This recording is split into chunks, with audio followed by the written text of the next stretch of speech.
अस्सलाम वालेकुम। मोहम्मद सिद्दीक मिठुअर बाबा आला और किस्सो एहसान भलाई नसीब भाग अकुल मसरूर शाद आबाद पार नंबर 17।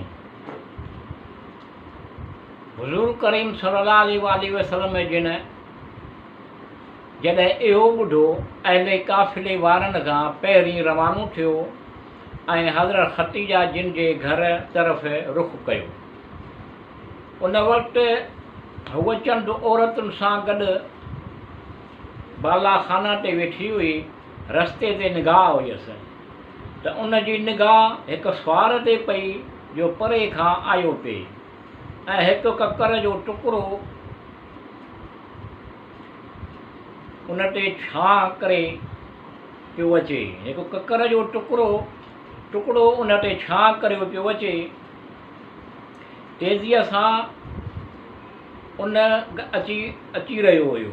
ॿ फ़रिश्ता साए पासे ॾाए पासे हुआ, उते उन सां गॾु अचनि पिया। हज़रत ख़तीजा रज़ी अल्लाह ताला जिन हीअ हाल ॾिसी मुतअजिब थी ऐं दिलि में चयो, ख़ुदावंदा अहिड़ो ई तुंहिंजे बारगाह में मुक़रब बंदो आहे। तुंहिंजे हिननि ते जॾहिं हज़रत सल्लल्लाहु अलैहि वसल्लम जिन वेझो आयो त सुञातो त हीअ त मुहम्मद सल्लल्लाहु अलैहि वसल्लम जिन आहिनि। हुज़ूर अकरम सल्लल्लाहु अलैहि वसल्लम जिन बि ख़ैर आफ़ियत ऐं कामयाबीअ सां गॾु वापसीअ जी ख़ुशख़बरी ॿुधाई। हज़रत ख़तीजा जिन फरमायो, अव्हां सां गॾु काफ़िले वारा कोन आया।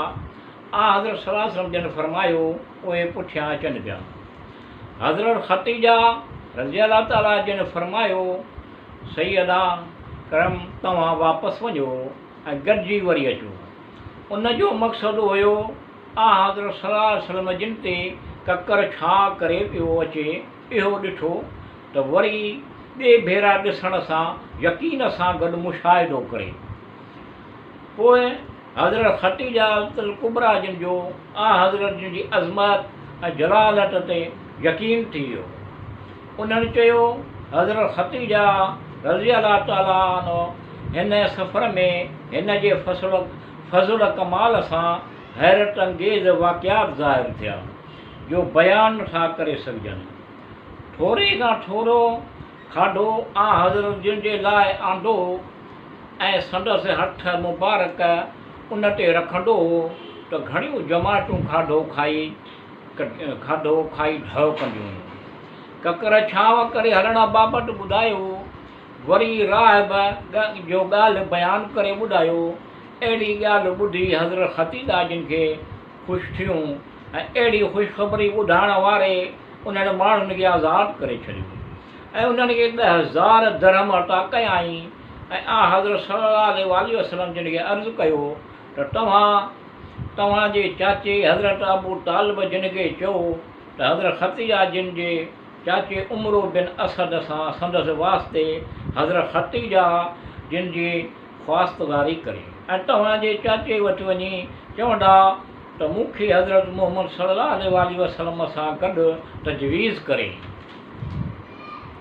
उन वक़्तु हज़रत सल्लल्लाहु अलैहि वसल्लम जिन जी उमिरि 25 साल हुई ऐं जनाब ख़तीजा रज़ी अल्लाह ताला जिन जी उमिरि 40 साल हुई। लेकिन इब्न खां मनक़ूल आहे त उन वक़्तु ख़तीजा रज़ी अल्लाह जिन जी उमिरि 28 साल हुई ऐं मशहूरु आहे त इंतकाल वक़्तु हज़रत ख़तीजा जिन जी उमिरि 60 साल हुई ऐं मके में दफ़न कई वई।